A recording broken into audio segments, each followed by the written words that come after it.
Okay, so I came on here to do a little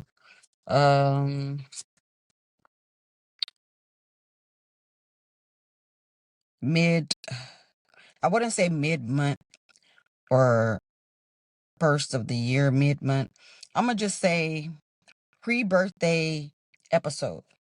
Um because there's a lot of things that I'm doing in life that I want to get past, and that's like my healing process and everything like that. Um so I wrote down some stuff. I got a lot of things that I wrote down. Where's my pen?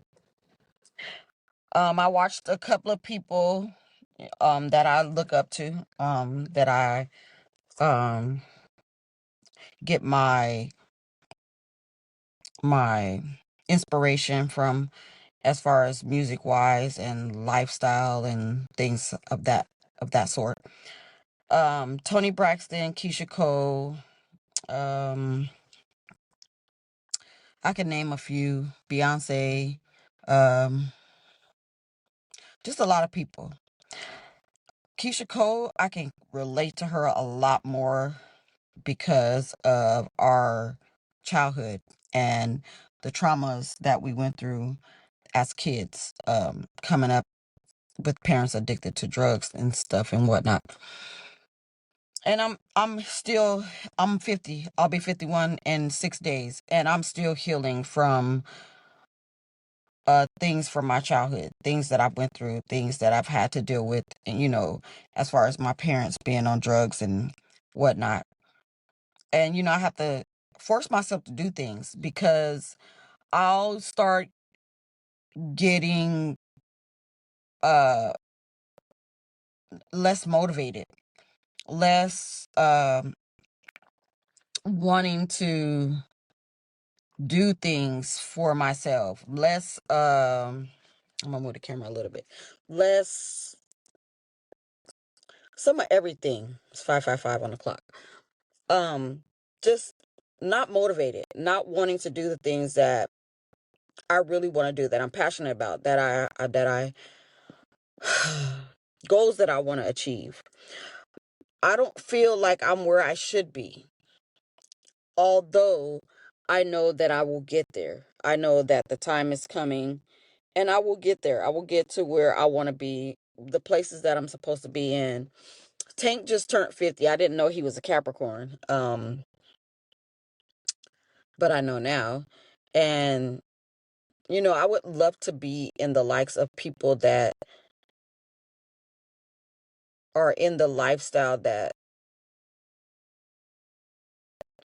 I long to be in. From a young girl, I always wanted to be a singer. I've always wanted to entertain. As I got older, things start happening to me traumatically that pulled me back from wanting to sing, not having the confidence, thinking that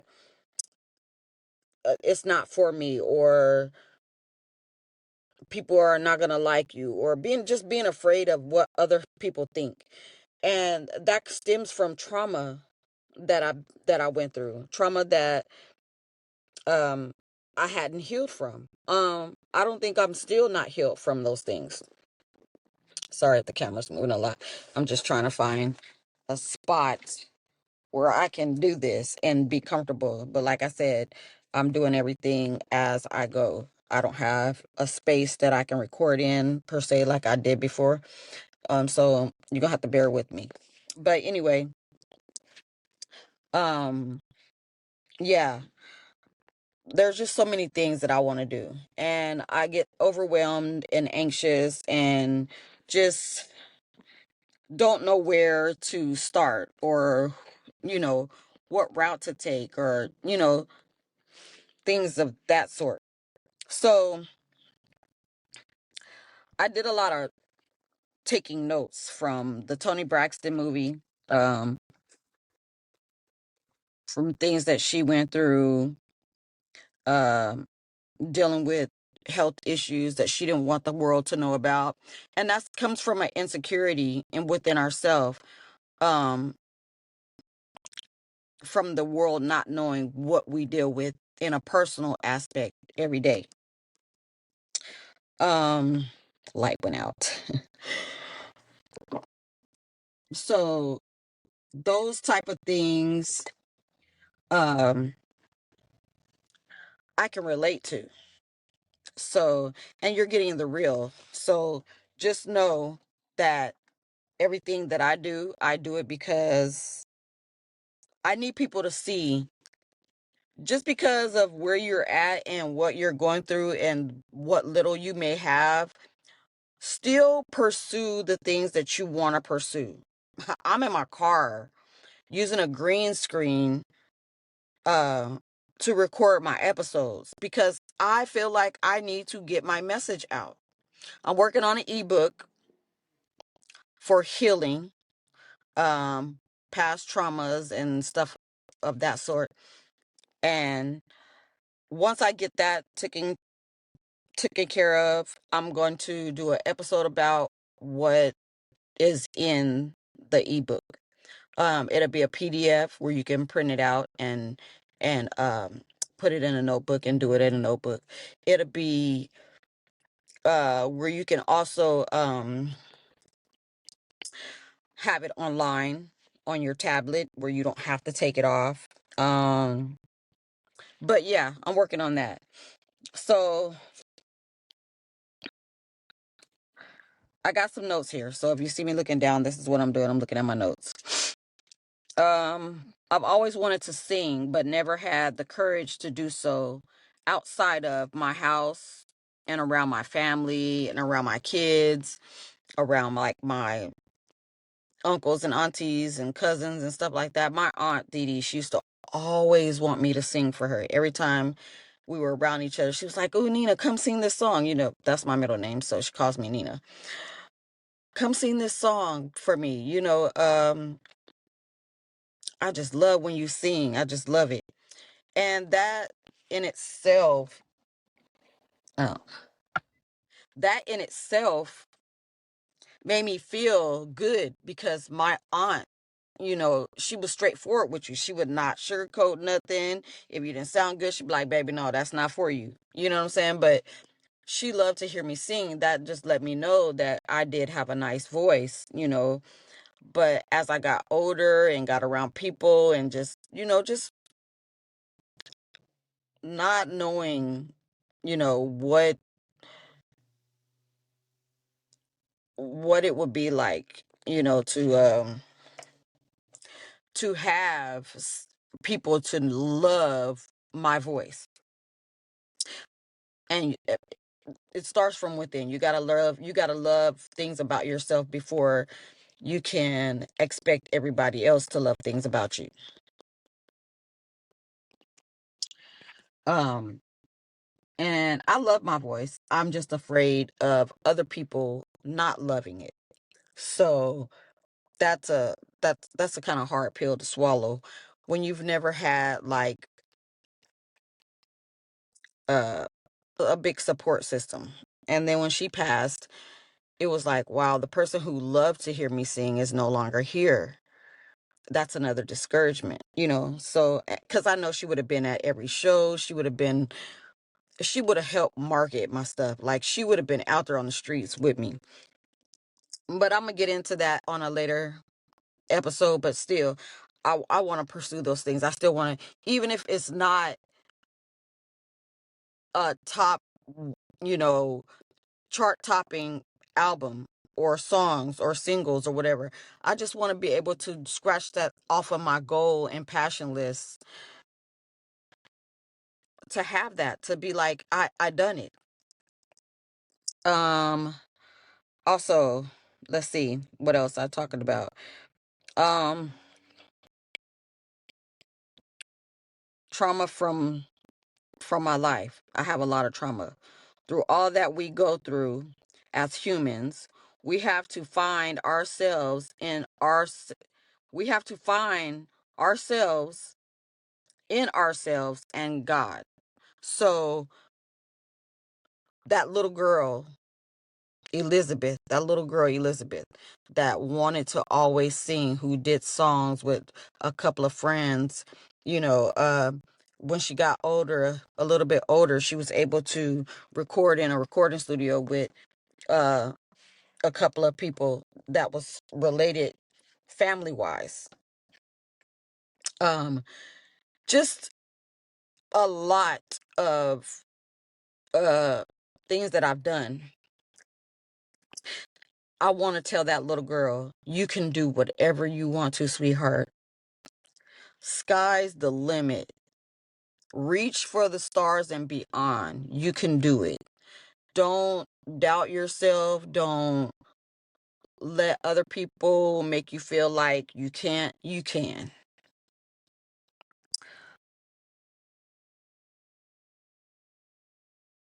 Um,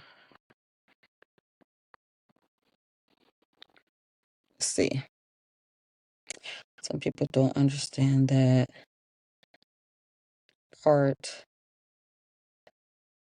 at times because they don't try to do it for themselves. So if they're not trying to do it for themselves, if it's something that they're not passionate about, they're not going to understand your passion. So you cannot expect them to understand where you're coming from and get what you're saying. That is so true, because I can explain to a lot of people what I want to do, where my passion lies. Um, I want to make music. I want to do, certain things that that does not resonate with them, because that is not a passion of theirs. It's a passion of mine. God gave me that passion, that goal, that talent. So it's for me to pursue, not for somebody else to do, and not for them to know where I'm coming from, to understand how I feel about it, just in all, so that's something um that I want to deal with too. Um let's see, what else did I let me see. Death. When you go through uh grieving, when you grieve family members, or you know people that have been there and then all of a sudden they're not there, those things can play a part too. I grew up in the 80s. I was born in 75. I was 10 in 85. I was 15 and 90. I was 15 and 90. In 95 I was 20. So just I missed a lot of, I didn't get to be a kid, put it that way. I didn't get to have the adolescent life that an adolescent has when they start having teenage friends, from the time they were 12 until they're an adult. I didn't get to do a lot of things teenagers did. I was taking care of my brother. Um, um, I didn't have many friends. So my fit in process, fitting in with people, and, dealing with friends, or so-called friends, um, that was odd for me. So my childhood was a little strained. I didn't get to do the things that I wanted to do. So I turned to music. I would listen to music a lot. I started writing poetry, poems and stuff. Um, and then I started writing songs. I got a briefcase in my storage that has like, I don't know, like 30 or more songs. And I had another folder, and I can't seem to find that. So I've lost that. I don't know where that's at. Ain't no telling where it could be. But I write. I just need the courage to get back in the studio and just do what it is that I want to do. Um, Most kids that come from rough upbringings don't have a plan mapped out, because they are in survival mode. And that was me. I was in survival mode. So I didn't have a map. of the things that I wanted to do. I just went off impulse. I just went off whatever uh fueled me to do what I wanted to do. I just went. I didn't think about it. I didn't plan it out. You know, I didn't do those things. I just was like, "Oh, I want to do this." And then I just did it. I didn't have a map or a plan or something uh that I knew on a piece of paper I could jot it down, and this is I got this plan. This is what I'm gonna do. A lot of people have plans. A lot of people, they have time to do that. At 15, I had a baby. At 17, I had two babies. I didn't have a lot of guidance in my life because majority of the adults around me that should have been giving me the knowledge, the guidance, the things to do were on drugs. And I know it's a lot of people out there that have family members on drugs and they did their part as far as teaching them things and uh, guiding them. But I didn't have a big support system behind me. I had my grandmother who was really sick. She had, what, 7 strokes. She was paralyzed on the left side. She couldn't hear on that left side. She couldn't speak well. She had to do sign language. So I lived with her, helped her a lot. Then I had a younger brother that I had to take care of at 12 years old. So my mind wasn't on this is the game plan for me at 12. I couldn't even get a job. So my mindset was way different. My path was different than a lot of other people's paths. Everybody have their own path that they go through, that they go down in order uh, to make it in this world. That was my path. So I didn't have where um, I had a good uh, support system. So I got involved with the wrong crowd of people and wind up having a baby at an early age. Uh, Hung around with a lot of gang members, and that's what we succumbed to in the neighborhoods that I grew up in because I was in the lower poverty level. I didn't get to move away and live in nice neighborhoods and see how it was to live in a nice neighborhood and be around people who had game plans or support systems that would guide them. So I did what I had to do. Um, but I'm still healing. And I'll be 51 in 6 days. And I'm still learning. So I wanted to just put this out before my birthday. I might do another one before my birthday. But I got to find the time and the space and the motivation to do it.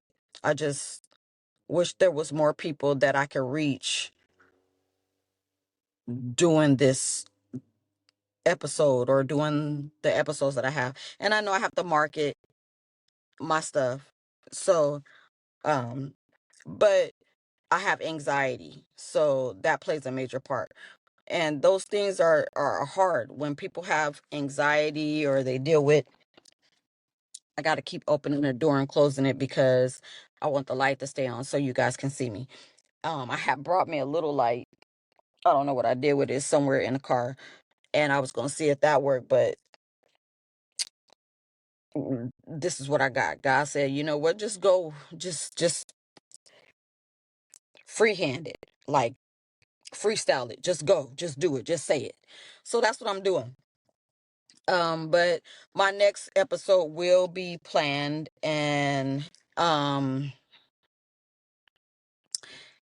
and worked out to where I can have a more stable episode, but it will be in my car, of course. Um, so, but I just wanted to get on here and say that, like I got a lot of inspiration from the Keisha Cole story that I watched. Um, and the things that she went through with her mom and her, I think her foster mom, I think it was, or her adopted mom, the lady who adopted her. Um, but she made it work, and it was just her. So she didn't have a younger sibling she had to take care of or look after. She was smart enough, and I'm not saying I wasn't smart enough, but she didn't get caught up in having a baby at an early age. And she knew exactly what it was that she wanted to do. And she had confidence in herself when it came to singing and stuff like that. So of course that was her game plan. That was her plan. She had a plan. I didn't have a plan. I got bullied a lot. I got told that I couldn't sing and stuff like that. So, things like that play a part in people's life. That's a part of trauma. That's a part of courage and self-worth and self-esteem and stuff like that. So, but I just wanted to get on here and express that. So if you feel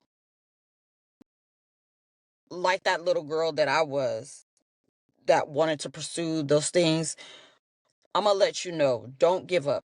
Don't stop. Keep going. Work through those things. I'm working on this ebook, this healing workbook. It's like an ebook workbook. So you'll be able to write down stuff. You'll be able to see how I did my healing and how I'm still doing my healing. And so bear with me. It's coming. Might be out, I want to say, the end of the month or the beginning of February, but it's coming. And I know you guys will love it because it'll be something that it'll help you with the healing process and your trauma. But y'all have a great rest of the night or morning or whenever it is when you see it. But I'm about to go in this house and get me something to eat and upload this episode. But until then, I'll talk to you later. Peace, love, and guidance. And pray about it. Talk to God. And don't let what you've been through stop you from where you're trying to go. Peace.